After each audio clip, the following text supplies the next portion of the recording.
என்னை என் ஆண்டவர் கழுவுவதா? ஒருபோதும் அனுமதியே, ஒரு காலம் சம்மதியே.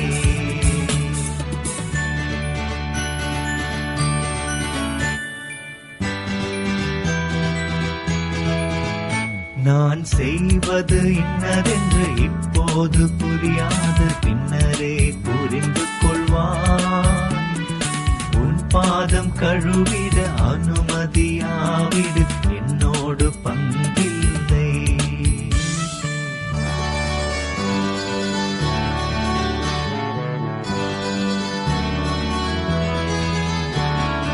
ஆண்டவரை போதகரே, என் கால்களை மட்டுமல்ல என் கைகளை தலையையுமே முழுவதும் கழுவிவிடும்.